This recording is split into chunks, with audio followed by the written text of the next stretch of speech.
global controls will have to be imposed, and a world governing body will be created to enforce them. Crises precipitate change.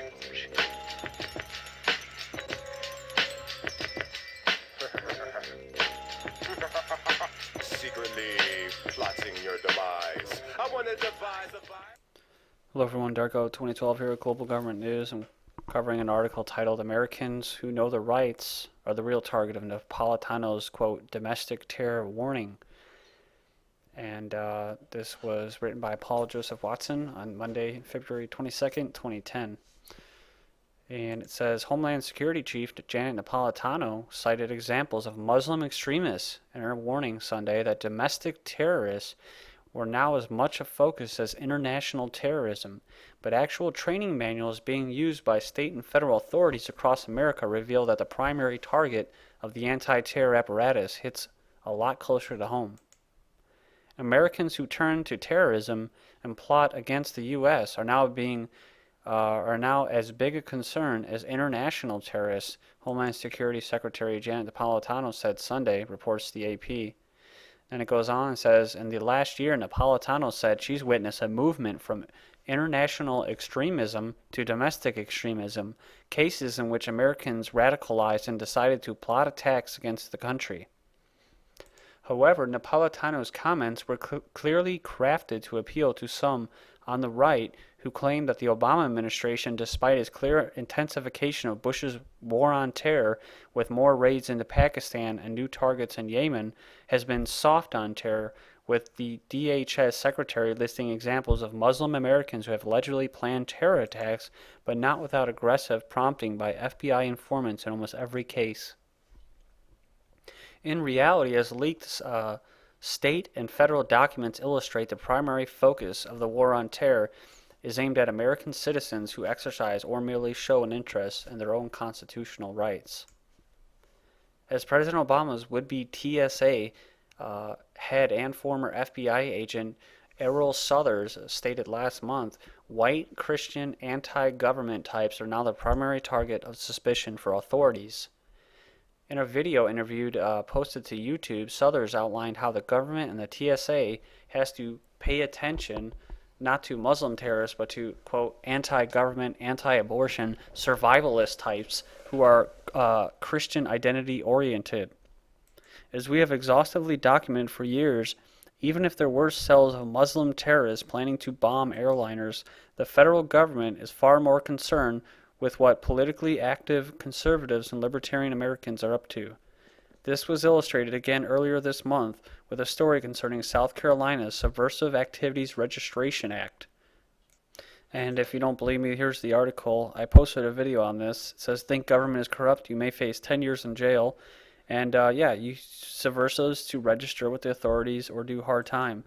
And it's, like I said in the video, it's something that, would come out of Nazi Germany, where they don't exactly come after you and arrest you for being a conspiracy theorist or whatever they call you, but or just being knowledgeable, right? They just say, oh, well, if you're a threat, you should come register with the state, so that way when they snatch you in the middle of the night, they have something against you, right? They can say, oh, you didn't register with the state. So there you saw it. Says a law which mandates that, quote, every member of a subversive organization or an organization subject to foreign control, every foreign agent, and every person who advocates, teaches, advises, or practices the duty, necessity, or propriety of controlling, conducting, seizing, or overthrowing the government of the United States shall register with the Secretary of State.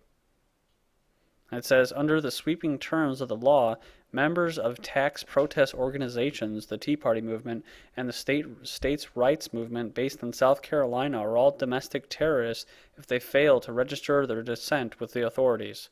If such groups don't obtain what amounts to a license from the government to engage in free speech, their members face a $25,000 fine and 10 years in prison.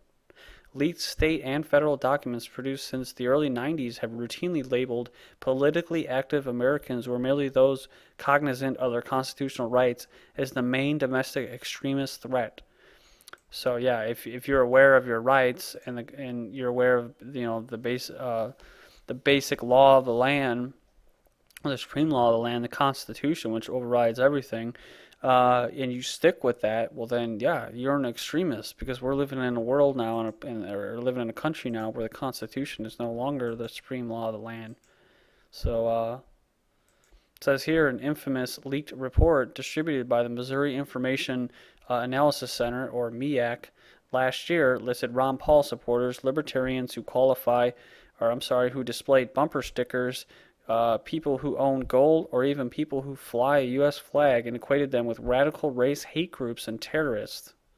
I just thought I would cover this real quick. It says political paraphernalia. You like that? Political paraphernalia. Militia members most commonly associated with third-party political groups. It is not uncommon for militia members to display Constitutional Party, Campaign for Liberty, or libertarian material. These members are usually supporters of former presidential candidate Ron Paul, Chuck Baldwin, or Bob Barr. Anti-government propaganda. Militia members commonly display picture, cartoons, bumper stickers that contain anti-government rhetoric. Most of this material will depict the FRS, IRS, FBI, ATF, CIA, UN, law enforcement as the New World Order, in quotes, in a derogatory manner. Additionally, racial, anti-immigration, anti-abortion material may be displayed by militia members as well.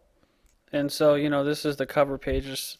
So Missouri State Highway Patrol, Missouri Information Analysis Center, and this is real.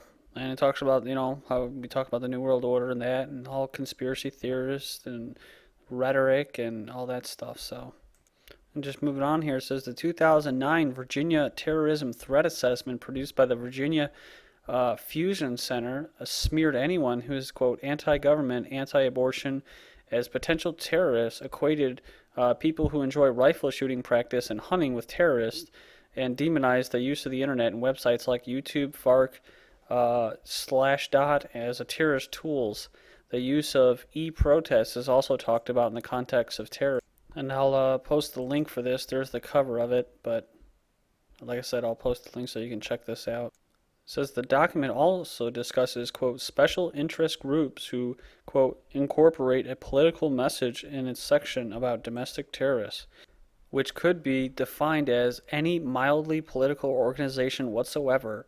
These are just two of a plethora of similar police and federal government reports stretching back well over a decade that identify politically active Americans as domestic terrorists and a target of domestic authorities.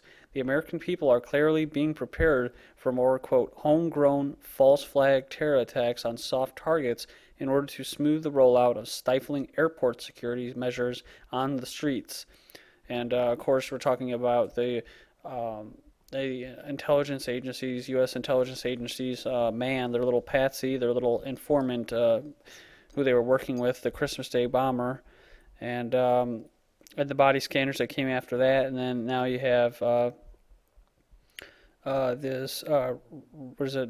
Stack, Joseph Stack, Robert Stack, or Joe Stack, that flew the plane into the IRS building just a couple of days ago, and I believe it was February 18th. So, and they right off the bat they blamed it on right-wing extremists. That's what all the mainstream news were saying. They were part of the Tea Party, so they associated the Tea Party, which is anti-tax, with this guy, an individual who flew this plane into a building. So, and if you read his manifesto, he just talks about the IRS, and he talks a lot of stuff like about healthcare and other things that are not really right-wing at all. It says here, with passengers at bus terminals already being subjected to random pat-downs, baggage and sniffer dog searches, shopping malls and other public buildings are next. The ultimate goal is to have a naked body scanners attached to lampposts that scan your naked body as you innocently walk down the street. The only way to sell this to the public will be for them to witness a repeated soft target attack similar to those seen in Israel over the past decade. So, yeah, that's a simple problem, reaction, solution.